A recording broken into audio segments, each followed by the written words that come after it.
What's good, people? It is your host, Jesse Moore, aka J Moore05, and welcome to the Fantasy Lowdown Show.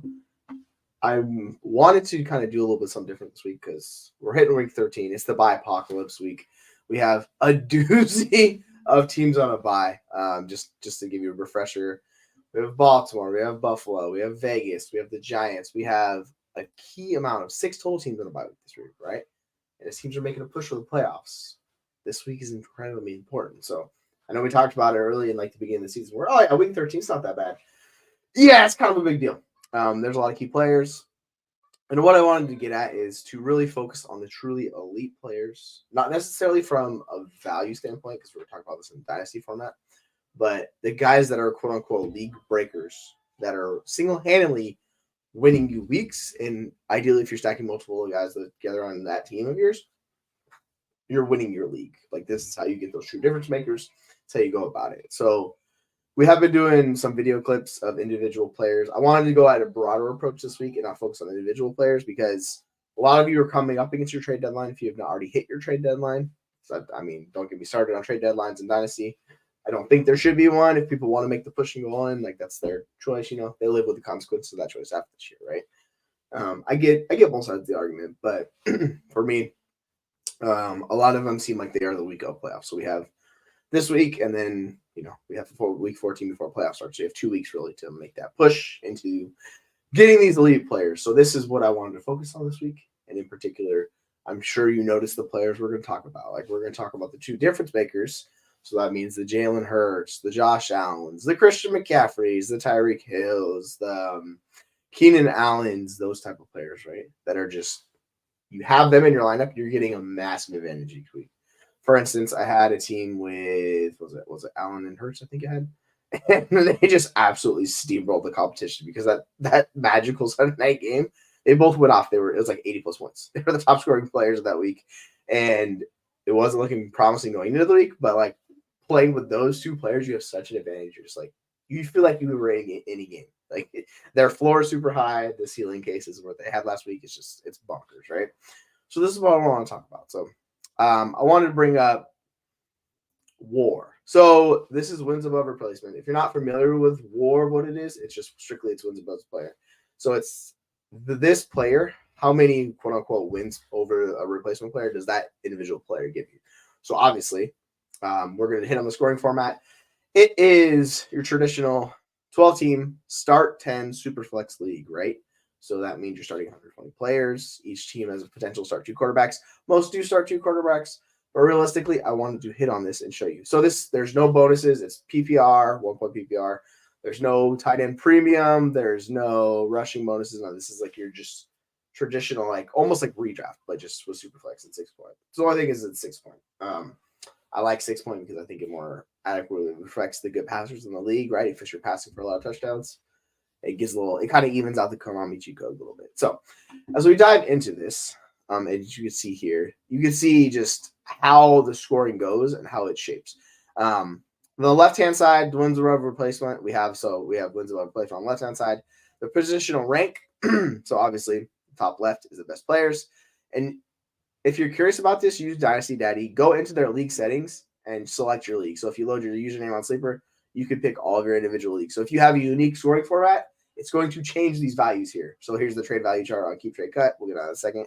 But what it does is just it gives you how valuable these players are in your individual league. So I thought this was very important to kind of break it down because as we dive into more of this data where we realize how valuable these individual players are, you want as many of them as possible. I know people love depth and they talk about I have a bunch of these young elite wide receivers. But if you have a Devonta Smith, a T. Higgins, a Brandon Ayuk, these guys are great for value, but for impacting your lineup on a consistent basis and helping you get wins, they're not really doing much of anything for you. So this is kind of, we got so into the weeds with youth that we kind of forgetting hey, it's about winning championships, right?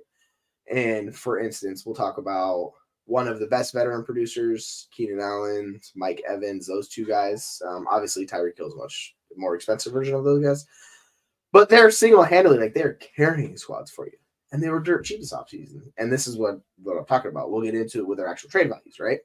So for instance, as you can see up here, so you see the QB, that's green. That's the top quarterbacks are the most important. So if you have Josh Allen, he's worth almost 2 WAR over a random, just a replacement level quarterback. The next highest ranked player is Tyreek Hill. So as you can see, it's PPR scoring. He gets a boost. No surprise, the next highest ranked player is Christian McCaffrey at 1.71 WAR. And then we get Jalen Hurts right there. And then Keenan Allen, and it kind of goes down a little bit. You'll notice how there's a massive drop from McCaffrey to running back 2. That's Raheem Mostert. So it's pretty crazy to think about, right? Like McCaffrey is such an advantage over the competition. Like I think he's the biggest advantage in this league. So if you have McCaffrey in this league, you have the biggest advantage because you're going from almost a full 0.7 points of WAR over the second place running back. That's absurd. Like you can't touch that, right? So it may think like, oh yeah, Allen's the most valuable player. Technically in a vacuum he is, but when you look at it on team context, you really realize that, oh, hey, guess what? Actually, I think McCaffrey's a bigger edge, even though he doesn't give you the same amount of WAR. So this is the cool stuff to look at. And I know this is like where I get into the data and it's a little nerdy stuff, but this is what makes your league. When you see this data in your Facebook context, you're like, oh, guess what? These guys are incredibly important. Like they make a massive difference. Now you notice it's not tight end premium scoring, right? So we look at where are we at? Sorry, I lost page. We have TJ Hawkins. He's actually past Travis Kelce. TJ Hawkins is the most valuable tight end, but look at the gap from your QB1, your running back 1, your wide receiver 1. It's a massive gap. Now I actually have Kelce in this league, and it's great, and I feel fantastic about him. But he's nowhere near giving the edge he gave you last year. And we'll go down the list a little bit. So you see how these are the top players in WAR. You can go WAR per game. It's pretty cool to look at because the WAR per game is going to give you guys that are injured. So you'll see guys like Kyron Williams. He's a starter. He jumps in here. Guys that haven't played the full amount of games, but they're still giving you massive impact like on the season. So like if you want to look at it on a per game basis, you can shuffle a little bit here. You go down, you find guys. You're like, oh, look at that. Justin Jefferson. Per game basis, he was fantastic. CJ Stroud, Justin Herbert. Now, they're not giving you the 0.16 that Tyreek Hill is. So, like, in an individual game perspective, Tyreek Hill is, like, been the best with his averages. Just, if you want to look overall complex, it's Josh Allen. So we'll go back. Overall, these are the least effective players in the league. So if you're starting any of these players, like Trent Sherfield, different days, it's a rough situation, obviously. But, like, these give you the guys that have the biggest impact in the league. If you look to the right of what we're looking at trade value. You see how certain guys, Jalen Hurts has a massive trade value. Look at the trade value for Keenan Allen. And this gets into these old wide receivers who don't hold value, but they just produce. Keenan Allen's been just elite with this scoring. Another guy right down here, Sam Howell. He's putting up really good numbers for you. He just doesn't hold the name cachet, the value cachet. So, interestingly enough, if you look on the right-hand side of this chart, right, this is the trade value versus WAR. So we have WAR on the left-hand side of the graph. At the bottom, we have keep trade cut value. So, like, obviously, the most valuable players are on the right-hand side. They're going to be the farthest right. The most valuable guys are top left. So you want guys that are in this, like, ideally this middle ground. Right here, most valuable player, Josh Allen. The most expensive player, it's actually Patrick Mahomes. And Mahomes has been a little bit of a letdown. He has not been as valuable, so you see that's why he's a tier below. It's fun to look at because here's McCaffrey right here. The next closest running back is Mostert. So that's a pretty big jump, right? You see that? And then you see how tight ends, really, like, it's nice to have the elite tight ends, but they're not making that big of a difference. Because it's not tight end premium, you're not getting that super boost. So you might think, like, hey, might have to pivot off the Kelce, might pivot off Hawkinson, and to move another one of these elite wide receivers or quarterbacks or anything like that, right? Obviously, you don't want to trade down too far, because if you're going down too far, you're going to lose out. Because if you're just in this cluster down here of these Bellingers, these Noah fans, these Parham guys, like, they're not doing anything for you. So you have to be careful of what you're trading yourself into. But this is really just in team context and a league context. Like, this is the best way to look at values. And I've noticed more people are talking about WAR in general, and how important it is. And I'm noticing, like, our dynasty, we're shifting a little bit towards that, where excuse me. I saw Ray G put out a tweet. He goes, I don't even do dynasty rankings anymore. He's like, why does it matter? Why does it matter what you're ranking your wide receiver 18? Because that guy's not making impact for you, right? Like, who cares if you have Brandon Ayuk wide receiver 18 or you have T. Higgins wide receiver 18? Because from a production standpoint, they're not really impacting you. And dynasty has done this weird thing where the values the last couple of years have shifted into we want to like win now. We don't want patient. We don't want 2-3 year rebuilds. We talk about 1 year punt rebuilds, but realistically, nobody wants to do 2 to 3 year rebuilds. Like that's too long, right? So everyone wants to immediately win, along with having that production. So you kind of have to pick and choose where you're going to go with this, right? And this is league dependent, obviously. The way I play Dynasty is like I view leagues as water. I will go with what the league does not value. So if the league values youth, like heavily goes youth, I'm gonna have an older team. If the team values older players, they start drafting those earlier guys. I'm gonna chase youth. Like I'm trying to find like veteran edges and these little areas to like nibble at to give myself more valuable team production. So I'll have certain teams that are quote unquote all in, right? Where they are legit just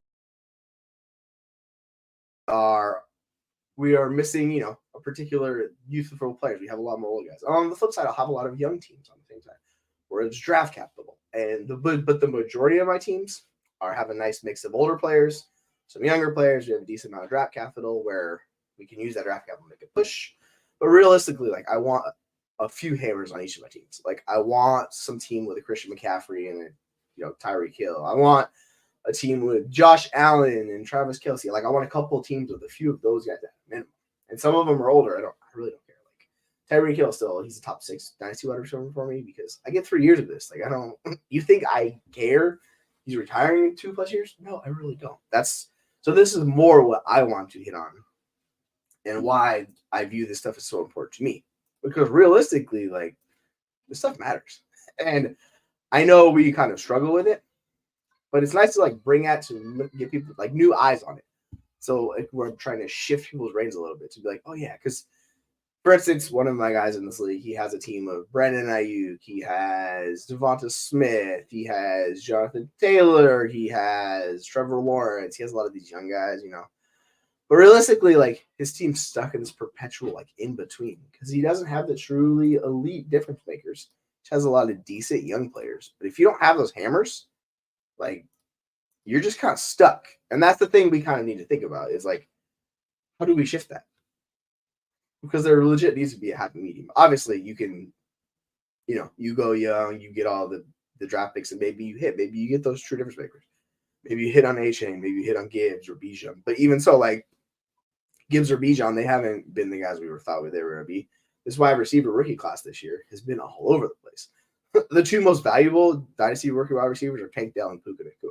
Nobody, I'm going to go back to like March, April. Nobody was talking about those guys. Like there was little crickets. Like we got a Puka blur, or not Puka, we got a Tank blur right on Senior Bowl where the corner said they did not want to guard him. He was terrifying to guard. Like they could not guard him.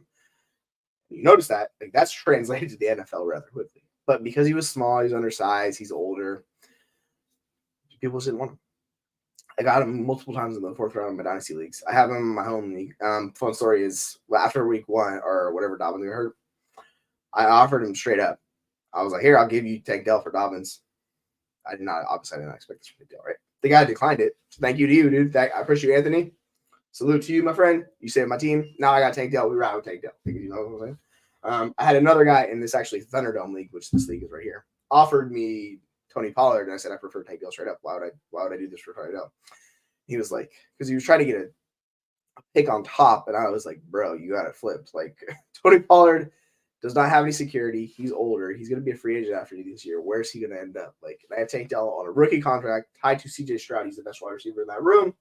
This is like I'm getting the Marvin Harrison Jr. Peyton Manning vibes. Obviously, I'm not saying he's Marvin Harrison, but like you're getting those type of vibes, right? Or Reggie Wayne, you get like that guy tied to the elite quarterback.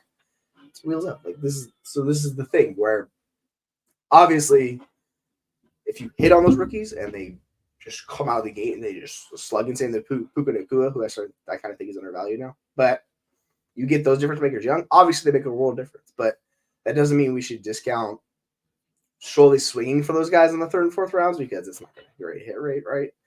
That's just more seems like the outlier case. Because, for instance, I have Mike Evans in this league. I don't have Keenan, unfortunately, but I do have Mike Evans in this league. I'll try to trade Mike Evans to get a mid-second round pick. Like I really like the guys in that range, right? People were like, "Nope, I want you to add a second to Mike Evans." I was like, "Bro, what are you talking about?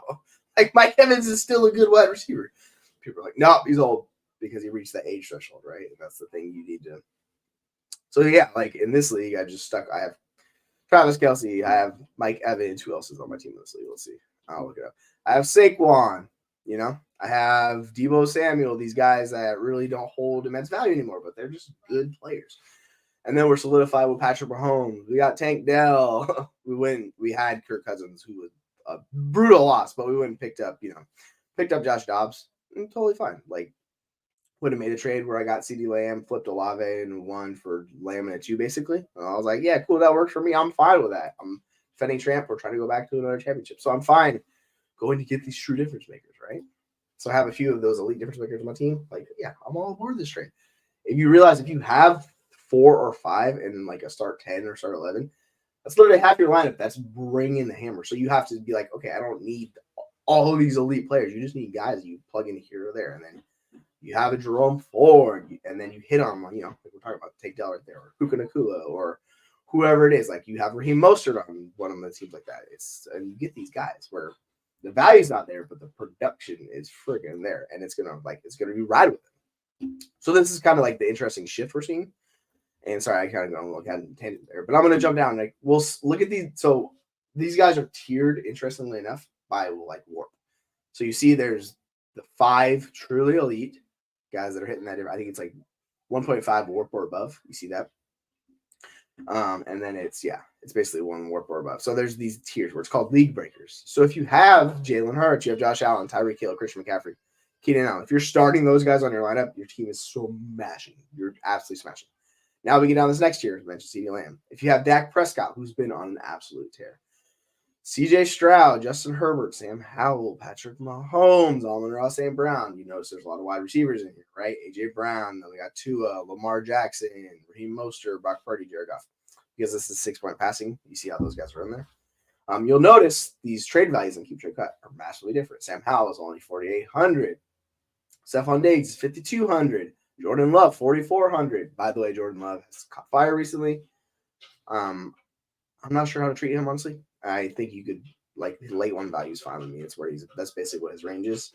Some people are going to pay it, some aren't. We talked about this numerous times, but getting him, the problem is he plays Kansas City this week, so you might want to wait, let his value come down after he plays Kansas City. If he goes off against Kansas City, then, he takes off. Good for him. But it's kind of just a risk-reward situation for him.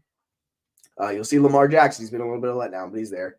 He's like QB8. And then we got Mike Evans, Travis Etienne, and it goes on a list. And it gives you these guys, and it's tiering them for you. It's putting them in groups. Like, excuse me, I can't clear my throat. And then there's guys you keep going farther and farther down. But it's fun to see. So if you look at the warp, and there's guys all the way up here with no value, and then it's up on this side, it's all Keep Trade Cut value. So if someone was down here, Justin Jefferson right there, 0.6. Right? But you can find guys that are really cheap. Raheem Mostert, Zach Moss, who, by the way, Zach Moss is about to be a league winner. So I kind of wanted, this is the whole impetus for this, is talking about Zach Moss. So let me bust out trade calculator because I want to bust that out in this league. Yeah, Zach Moss, like this is the thing. So we're going to shift the share tool in this one. All right. So to give you an idea of what we're talking about, we're going to go to Zach Moss real quick right here. So Zach Moss, 1,900 keep trade cut value. Literally just worth nothing. It's like mid-third, give or take. We'll just put the third here. Let's see what they say. I'm assuming it's like a mid-third. Yeah, that's basically what it is. It's a mid-third value for Zach Moss. That's where he's at. It's going to go up. You're probably going to have to pay an early third or a late second to get Zach Moss. If I'm paying that value for him.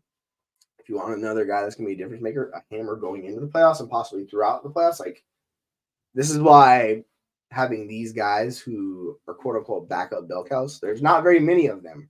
But if you get your hands on them, they're so important because an injury goes down. This happened in my home league guy, Zach Moss. He's just chilling on the bench. I wasn't going to play him. But guess what? The guy who's in second place in our division, he loses Jonathan Taylor. And guess what? I have Zach Moss. I'm a contender. Am I going to sell Zach Moss? No, I am not. I'm riding that production. If you're on the flip side, if you don't need Zach Moss, go flip him for a second. Or go flip him for a young player that's underproducing. Someone like Jahan Dotson comes to mind. You get Jahan Dotson. People really don't want Jahan Dotson. He hasn't been very good this year, but he's still a good wide receiver. Christian Watson, another guy. Like, you could go flip him for Christian Watson. Go get Christian Watson. You know what I mean? Like, you go make these moves if you're rebuilding. Like, what does Zach Moss do on our team? He doesn't serve a purpose. Could he be a starter next year? Sure, he could be. We don't know how it's going to work out. Seems like Indianapolis likes him. They might keep him in there because we've seen without Jonathan Taylor and Zach Moss, that running back room is rough. We thought Deion Jackson was going to be a thing, not so much. But realistically, it's like Zach Moss's value. It's not very much. So we're gonna click on Zach Moss. You see how his fantasy points, like he's had some very good weeks. He's had a 14, a 33, he's had a 22, he had a 20. Like he's been doing very good for teams this year. Like this is the thing with Zach Moss. Like getting him on your roster to go into the playoffs, it's funny. Yeah, he's unrestricted free agent. He's making no dough. Somebody can sign him. Like you can take that risk and you can ride with him. But like realistically, like why not just move Zach Moss? Here's the overall Jason players, running backs: Dobbins, Antonio Gibson, Ty Chandler. A lot of these guys just don't hold. Gardner Minshew. There's a fun trade if you have Gardner Minshew, you don't need him. Flip Gardner Minshew for him. Here's his trade market. He has 113 trades this past week. Obviously, his trade values are down. But, like, interestingly enough, look at this trade. Christian Kirk plus Zach Moss gives you Sam Howell. Like, ideally, I'm just going to ride with Sam Howell there. Christian Kirk's been fine. There's another one where today, Zach Moss has had the inflated value, right? Look at those deals. Zach Moss plus Raheem Mostert gets you T. Higgins. Yeah, T. Higgins. Hello. Zach Moss for a second. Zach Moss for a second and a fourth. Zach Moss for a second and 2/3. Like, a lot of these, I bet you a lot of these teams are Jonathan Taylor teams going out and paying the price for Zach Moss. Now, if you really, let's say if you want to just go get him, you could go get him from, so you keep him out of the Taylor manager's hands and go do it. What I like is these are actual trades, so we're going to Moss, we'll put him back in here. And we're going to search all the trades, and we're going to go through a little bit farther down. So 8 days. Whoa, hold on. I'm going to go back to this one. Jacob's deal. I don't understand this deal at all. Some of these values are really strange, but these are actual deals in Sleeper. So, like, these are nice to see. These are see what people are paying. We have a Zach Moss for Tutu Atwell. Why would you even make this move? Like, what's the upside of trading Zach Moss for Tutu Atwell? What do you get from Tutu Atwell? Like, I get it. Like, Cooper Kupp struggled, but, like, he's the wide receiver 3 there. That's just, yeah, it just doesn't do much for you. Obviously, he's a smaller piece in some bigger deals. Like, this one's sheesh. The Jalen Warren trade's just wow. But here's the Zach Moss in 2 seconds for Josh Jacobs. That's pretty bonkers. We keep going 10 days ago. We're getting a little well past the value spike of him, so we'll move back on that. But I just wanted to show you guys kind of war and how we're looking at this. Let's share this tab again. We're going to bust out StreamYard. And to give you, as a manager, like a different way of looking at this, right? Because these guys all hold serious values. And this is more where I'm looking at the data and diving into it. And this is what I see. And this is what this tells me. So if you just go to dynasty, daddy.com, you look it up, you'll see this stuff right here, and you can do as however many leagues in. If you're in 100 leagues, it'll have all your leagues for you. You can look through it and go through it. If you're in a couple leagues, same thing, you look through it. It's really helpful. It's really useful. I'm going to show you how I sign in on there. So let me pull it up really quick. It's this one right here. Let's go really quick. I'll show you guys. So you go to the home screen. All you have to do is let's get started right here. You can do, there's the club you want to join. There's Sleeper. Here is my fantasy league. Flea Faker, you can even do ESPN for redraft and FFPC, right? So it has all of them. Like, this is great. You sign in, usernames right here, put the year that you want to look, bang, sign in. It gives you all your leagues. I got 22 dynasty leagues in here, so I want to keep track. All right, so let's go to this league, right? You could look at power rankings, or you could look at power rankings is pretty cool. I have a very old team in this league. As you can see, 19-5, right there. Raw Dog West, he's like rebuilding. They're another frisky.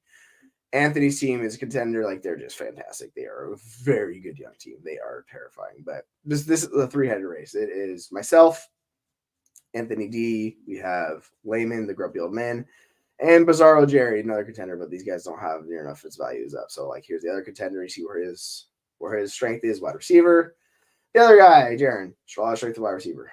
My team, you can see draft capital. It is actually pretty heavy with running backs, quarterback a little bit. So I have a lot more quarterback value than those teams. This dude's got a ton of draft capital. He's a contender. This is why I struggle. So, but it's good just to give you an idea. And you could go your overall rank, your starter rank, where they stand up, your quarterback rank, you short rate, draft rank, and look at this. This is one of my win now teams, right? I have teams on the flip side, but it gives you a good idea of a way of looking at leagues and shaking it up for you. Now, obviously, you go standings, playoff calculator. This is actually pretty fun, and this is what I like. So go check out your team. If you're not a top 2 team, really what you're trying to do in Dynasty is get into that top 2 spot. If you want to buy, they can do an ELO adjusted for you, but it really shows you options to get a first-round buy. The reason I am a 2 spot, so I'm basically on the outside looking in for a first-round buy. Realistically, though, I have a decent shot because I'm a highest scored point. I have the most points scored in this league by far. So I have like an extra 150 points scored of anybody. That's why I'm up with these three. Because the record's close. I had just a couple down weeks, is what it is. But you look and you see your first round bye, your win division, just odds to win the final. So like there is a big three. And the fourth guy is Layman. He's just team on the struggle bus. He just lost Jonathan Taylor. It's going to be very difficult for him. He's the one that traded Jonathan Taylor plus the first to get ETN, Russell Wilson, deals like this. But like I like looking at this because this gives you a shot. Now, if you want to go to ELO adjusted starters by ADP, then you can go to games, your options of winning, and you can see like this is obviously it's projecting for you. So it's not perfect, but it gives you a good idea, right? You can see contenders, big guys, big favorites in a lot of these, right? So you go through. This is one of the weird leagues where it's heavily favored favorites and a lot of just guys that aren't.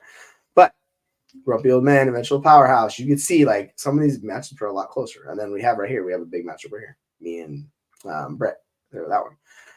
And then there's other ones you just get to look at these, and this is playoffs. Like this is how this shakes out. So it's really cool way of looking at your leagues. And what I liked is the playoff calculator is that tells you how close you are to really get. If you have like a 60% chance of getting a bye or 50%, you make the move and you go get that right.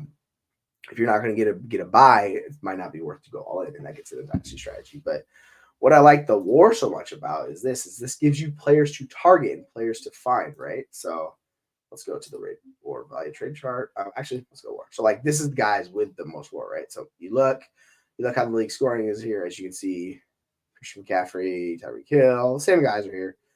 TJ Hawkinson. A lot of these leagues are very similar scoring, so a lot of these guys is very much. You can see how it shifts league breakers, elite players. There's guys up there, then it drops down. But it gives you a good idea. And then if you wanted to bust up the trade value chart to find plays that are undervalued, you go there, right? And this is where we get back to this chart, right? On the right-hand side. So you find guys that you kind of trail off down here in this middle range. So you got Mahoster, you got Jacoby Myers, you got Cortland Sutton, you got Gus Edwards, Zach Moss, a lot of guys in this range. So it's not about picking a particular player. You just go find a rebuilding team that has these guys, and you offer for Gus Edwards, you offer for Zach Moss, right? You offer for Raheem Mostert, who, by the way, this team is dumpster fire, and they won't trade Raheem Mostert. Don't ask me why. I don't know. Don't get into that with me. But it gives you players who just hold less value and keep trade cut, right? So you use that to your advantage. You're like, okay, well, this guy's been one of the better players in the league. Go get him. So as opposed to spending way up for, Bijan Robinson, he's going to cost a ton to get to. You just go get Raheem Mostert. Like, this is a different way of playing, right? So you're like, oh, he doesn't cost as much. It's really fun. I actually just love it. Like, it shifts how you look at Dynasty because you're like, these guys are the true impact players, and this is what you want because you want to look at your lineup and you're like, who gives me an advantage? And obviously, the amount of teams in the league and the amount of players that are starting in the league, that all makes a difference. So, like, if it's start 10, if it's 12-team league, boom, 120 players are starting. How many players in your lineup are making a true impact, right? So, say you have McCaffrey, say you have Hill. So, you have two players right out of the gate that are truly elite difference makers, right? I have two of those guys. And you look down, you're like, you go to the next year, I have Mike Evans. That's another guy he's giving me an advantage. You're like, I have Patrick Mahomes or, one of those elite quarterbacks. And then you start breaking it down and you're like, okay, where's the weak spot on my roster? Who has that position? Like, who doesn't cost as much? And obviously you can do this without using Dynasty Daddy. I just like it because Dynasty Daddy gives you calculated odd, gives you numbers, and it just gives you a little bit more info. So obviously you can go look at leagues individually and like cipher through rosters, but realistically, you just type in the information that pops up there for you. So like that's why I enjoy using that. Obviously, it gets a little more complicated if you're in 20 plus leagues like myself, or like some people are in 50 leagues. It's a lot more complicated, but if you want to look up an individual player, it tells you which team has those players. So if you want to go get 5 shares of Raheem Mostert, right, you just click the league. You're like, all right, he's in this league, go some trade off. Like there's ways to do it, but it's a good way of looking at it and kind of shifting how we go about Dynasty, right? Because we all know what we like. We want to win the championships. Like that's what this is all coming about. Some teams, they prefer to go what we call, they like to win trades. Like I like to do trades that make my team better in the short and in the long term. I don't care. I might lose a trade value for now, but in 6 months, that trade looks great down the road because maybe I'm seeing something with a player. I'm looking at the data. You're like, oh, he's playing Puka Nacua. He's like outside the top 20 right now in Dynasty value. But he's still 29% target share. Like he's seeing these elite, like he's seeing all the data, he's seeing all the targets. So like, why is he dropping in price? Maybe I go make a value move for him as opposed to paying up for, someone who holds that elite value, one of those young wide receivers, like Chris Olave. Like would you rather get Chris Olave or would you rather get Puka Nacua? Like, honestly, I'd rather get the guy making difference, making points on my roster. Like, I'm going to go to Puka, even though he's quote unquote doesn't cost as much, right? So it's just all about doing that and determining what works the best for your team, seeing who has these players. Obviously, it's a little easier in Dynasty and redraft. It's a little bit harder because everyone's still trying to compete. So you have to go like do it and overpay just because it's harder to trade and redraft. You don't have the draft picks, blah, blah, blah, blah. But if you look at your league from basically macro perspective instead of individual, you zoom out a little bit and you're like, okay, who has all of these players? Like, what teams have the elite tight ends? Does anybody have an extra tight end they can get rid of? Or if or you're like, I need a RB2, right? You're like, I need an impact RB2. Like, okay, who's got the most depth? You go back to the chart on Dynasty Daddy where it shows you like this team has the most value at running back. You go to that team, you find a player, like, oh, cool. You're like, yeah, they have Raheem Mostert just chilling on their bench. All right, make it out for him. Like, so it's really easy to use and make your team better. So like it's become my staple. Like I just always check it, I always use it. I go through it. It's just an easy way. It keeps it all centered for me. I don't have to, go to 5 different websites. I don't have to go to 5 different platforms, go to Yahoo or go to My Fantasy League or all these other places, right? It's so good. And then when you get into the individual data, when you look at the WAR, which is the guys that are actually making the biggest impact, and you're like, okay, and that's what we're looking at with WAR per game, right? We're like, oh yeah, like Zach Moss. Why is he so cheap, right? Well, because he was behind Taylor, he wasn't getting any snaps. All of a sudden, he's going to spike. The thing with guys that see the value spike, and you really want to hit it like right away before the true value spike takes in, because people take a while to adjust with trades. Like it takes them a few days before they're fully like, oh yeah, by the way, this guy's going to see all this data. He's going to see all these snaps, right? So once that news breaks like it did today, you immediately go offer for Zach Moss, like right out of the gate. Like, cool, go send a second round pick for him right away. Like you do that deal, because if you wait too long, somebody's going to be like, you know what? Actually, like I want more. So you want to always be proactive with these. You don't want to be reactive, because if you're reactive, you're going to be behind, losing value, losing trade. It's just hard to get it done. So this is what I really wanted to talk about this week, because as you can see here, like it's just right there, all in front of your eyes. We can get rid of the wins row replacement. We'll just go trade value chart right here with the wins row replacement. So like, for instance, you see the most valuable positions, who scores the most points. Obviously, there's a ton of wide receivers up top, right? These wide receivers, because it's a PPR league, right? And these wide receivers have been a lot more effective than running backs. There's one running back standing above the rest. You see the difference he makes? It's Christian McCaffrey. Good luck getting your hands on Christian McCaffrey at this time of year. We are in full win now mode, and he's been probably the biggest impactful player in fantasy this year. So it's really tough to get McCaffrey. So you have to go look other ways if you need to run. If you need a wide receiver, you just pick and choose. You're like, all right, cool. Here's Keenan Allen. Here's Stephon Diggs. Here's Mike Evans, a little bit more expensive. Tyreek Hill. Then you get into these guys on here where it's like Puka Nacua, Brandon Ayuk, right? Jordan Addison. You find, and it's a little more clustered. So it's a little bit different. As you can see, quarterbacks, really this league is kind of depresses quarterback scoring. Josh Allen, you notice how it's 0.83 warp here. On the last league I was looking at, it was basically 2 warp. It's because the touchdowns, I think this is 5 touchdown scoring league. So they don't have to like it was a boost, but they still make an impact for you. So that's why you won't see these quarterbacks up here, because the scoring is different. And this is what I mean. We're knowing what your league is. Higher league makes difference because, and it's also 1 QB at the moment too. So this is the bigger problem with this league too. We're shifting Superflex in this league in 2025, but we have the in-between years. We have this year and the next year, so it's kind of all over the place. And then you can see tight ends. Tight ends are a little bit more valuable. You have TJ Hawkinson a little bit more, right? So the individual league values, like this is what we talk about. We can give wholesale suggestions and wholesale, like, all right, go get this slide. Well, all right, how much is he actually? What's his value in that league? I think Ward does a great job of capturing that on individual leagues, because that's important. Because in some leagues you have 2 tight end like premium, right? Like that's a ginormous boost. Those elite guys are worth the moon. Like if you get your hands on a Kelsey or that younger tier dudes, where you're talking about not Andrews, but like McBride or Laporta or any one of those young bucks who looks really good, like the cost on those guys is basically unattainable in those type of leagues. So it's really hard to get them. So you have to maybe pivot and go get an older guy like someone David Njoku, right? So if we go look at WAR, for instance, I'll pull Njoku's name down here. You type his name in right here. Njoku, worth a heck of a lot less. 0.2, like basically 0.36. So we're looking at WAR. He's like right in this range. And you just look for tight ends. Orchard Blue, it's probably like that. That's Mayer. Ooh, that's a little too low. There's Goddard. Ferguson, like he's in this range, right? Schultz, Ingram, he's probably like right. Yeah. So like he's not worth that much. And the war is cheaper, but realistically, if you're just looking for someone to fill in if you're injured, like you go into this range of tight ends and you just fire out 5 different offers to those teams. Like that's what you do because there's not really a difference in warp. It's just keep straight cut value. So like these guys hold a little more value in certain leagues than others. So like you have clusters of players, and this is what I like to look at. This cluster of players right here, right? Like there's a ton of wide receivers in the same range.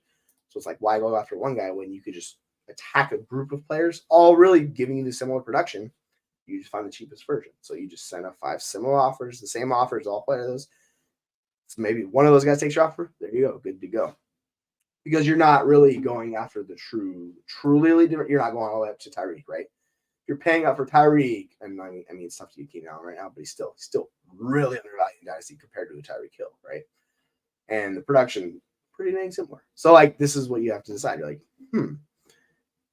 like what does it cost to get Keenan Allen? What does it cost to get Mike Evans? Obviously, Keenan Allen's been better. He's going to continually be better. So is either one of those guys going to be like cost you a 1 in the league? No. So all right, just go get the cheaper one, right? Like that's what I'm talking about. Obviously, Keenan Allen in this league, I definitely want Keenan Allen. He's just been a better player. So like you use the data on top of like what we already know and like what we know about these players, and you just integrate it into your process. You're like, all right, cool. There's this grouping of like 6 tight ends or 6 quarterbacks or whatever it is. Like you use that and you make your team better. And you go, hey, guess what? All right, and this is where it becomes you just become player agnostic, really, and you have a grouping of players where you're like, oh man, I really want Bijan. Like, well, do you? It's like, or you just go after those 4 running backs in that range, right? Like, does it matter? Not particularly. The only thing that really matters is the value. So at this time of year, value is not as important. We're really getting the championship, so you see value changes, particularly towards these older players. So it's like, all right, if you're not competitive, yeah, then go get guys that are underperforming or injured or young, and like they'll hold the value through the offseason. Because once championship is over, those old guys, that value's gone. So like that's the decision you have to make. You're like, okay, and then you're going to be stuck with the case of point Mike Evans, where you can't. Sometimes like some leagues want to give you second for him, so you're just sitting there like, oh, this dude's killing me. But come back September in the offseason, right after you go next year, you're like, oh great, I got him starting wide. So this is kind of the ebb and flow. And it's usually a good time to buy veterans in the offseason because they're so much cheaper. Right now, the younger, underperforming players, they're not as valuable, so you go get those guys. Like this is what we're talking about with someone like Jahan Dotson, or maybe like I know Jordan Addison's value is like it was wide receiver 10 last week, and I didn't understand that. He was not going near those prices, so you're like, all right, what? Like, what are we talking about here? He's obviously gonna drop in value because coming back, Justin Jefferson, like so you just play these games with it. You find little micro edges and you go shop here. You're like, all right, he's cheaper this week, we'll go this week, and then I'm gonna sell him next week for lower. Like this is what Dynasty is. Dynasty is day trading. Like it's legit just day trading. That's all it is. If you have an active league, you can make 5 to 10 moves in one day sometimes. Like that's why we love it, because we're just Dynasty degenerates. We're like, all right, cool. I want to make a move in this league, or it's just fun. We love trading, right? And obviously, you should be gaining a little bit with each trade, and not just trading the trade, but as long as that trade makes your team better or it hits a goal for you, and like determine what your goal is and go attack it, because we have 2 weeks to do it, folks. Like we're going to run out of time. Before you know it, playoffs are going to be here, and a lot of leagues unfortunately have a trade deadline, so you got to make those moves now because you're running out of time. And contenders have usually already kind of certified their rosters at this point, where it's like, all right, we made our moves, we're making the push, or if they haven't, there's 1 or maybe 2 moves left for them to make. So you have to assess your league, see where those edges are and where you can get the most value. And that's where war comes in. Like that's why I love war. It's like, all right, who's been the best players this season? You look at the scoring, and then it just gives you a spreadsheet of lists, right? So you just pull it up and you just look right here. It's right there. It's literally just staring you right in front of the face. You go down the list, it's like, all right, cool. These guys, and it literally tiers them for you. All right, these are the league breakers. Can I get my hands on any of those guys? Nope. Let's go down. All right, who's the cheapest out of this elite tier? Because all these guys are a lot of the same. Like, and obviously, is Jamar Chase really going to give you that production to these other guys? No, he's not. Not with this situation, right? So, is it really worth paying for Chase when you just pay for Amon-Ra? No, like just go get CeeDee Lamb or Amon-Ra. They don't cost near as much, and like the values are starting to merge. You're seeing Chase really gain or lose steam to someone like Lamb. But like realistically, you could just get those guys that are going to outproduce him. Or if you want the old dudes, you just go get the Mike Evans. Like he's the cheapest version of all these guys, right? So you do that. Then you go on the next year. You're like, all right, I just need a guy that's really good. All right, Kyron Williams. He stepped in. He was the bell cow again. And this is kind of like getting Zach Moss. Same thing. These guys that hold no dynasty value, they really are just cheap year-to-year fill-ins. You go get the cheapest version of those guys. You plug them in, and you just keep doing this, right? So instead of paying the premium for one guy, unless you want to play the value game, you do that. Like, this is just, it's right there for you to look at. And what I love about it is it's tailored to your individual league. So like we talked about wholesale, you just go to that. So that's what we're going to wrap up this episode on, folks. Like, I just wanted to really touch base on the whole value versus production. And this time of year, like, production is more important because we're trying to get those championships. That's the most important. That's what this game is all about, winning championships.